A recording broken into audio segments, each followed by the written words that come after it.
Before we jump into this episode, I'd like to invite you to join this community to hear more interviews that will help you become happier, healthier, and more healed. All I want you to do is click on the subscribe button. I love your support. It's incredible to see all your comments, and we're just getting started. I can't wait to go on this journey with you. Thank you so much for subscribing. It means the world to me. The best-selling author and host. The #1 health and wellness podcast. On Purpose with Jay Shetty. I'm being tested. But we were talking about people entrepreneurship not being touted when you started. When you look at it today, now it's become the cool, sexy, interesting, fascinating thing for people to want to try. It's not necessarily things people are good at, like you said you were. It's not necessarily a skill that we honor or give it the kudos that it deserves. What are the mistakes people are making when they think about being an entrepreneur today? Well, first of all, entrepreneurialism isn't for everybody, but if you think it's for yourself, you better go out there and try it, put your best foot forward. You know, for me, look, the biggest mistakes I see people make in building a business are kind of a couple common themes.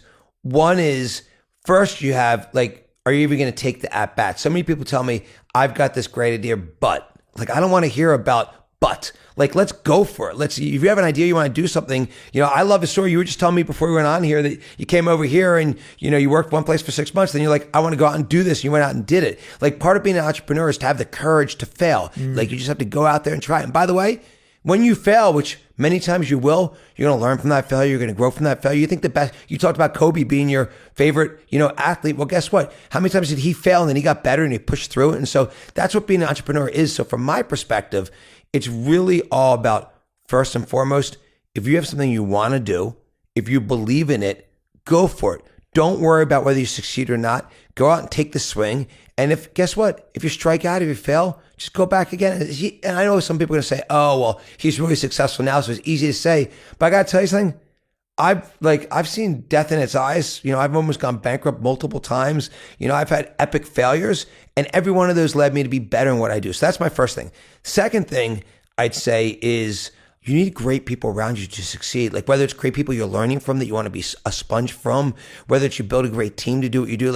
I know for Fanatics, we have 18,000 people that get up and go to bed obsessed with how do we improve the fan experience each day. But I collect and work with the best people on the planet. If you don't work with great people, you will fail. You can't win a championship if you don't have great talent, but that talent also needs to work together. And then the last thing, and this will sound corny, but have fun in what you do.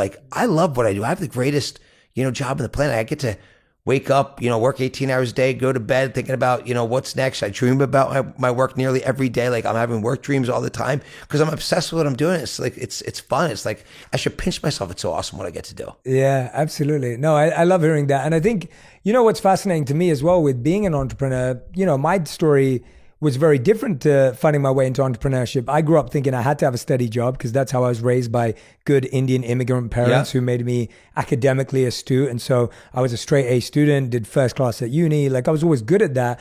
And then I got into a job afterwards, after my own detour. And when I finally got into a job, I was just like, this doesn't feel right. This doesn't feel like this is going to use my skills to the best of my ability. This doesn't feel like I'm going to propel and do well and become my best version of myself. It wasn't about money or what I thought I could win at. It was, I just don't feel this is going to complete me or make me feel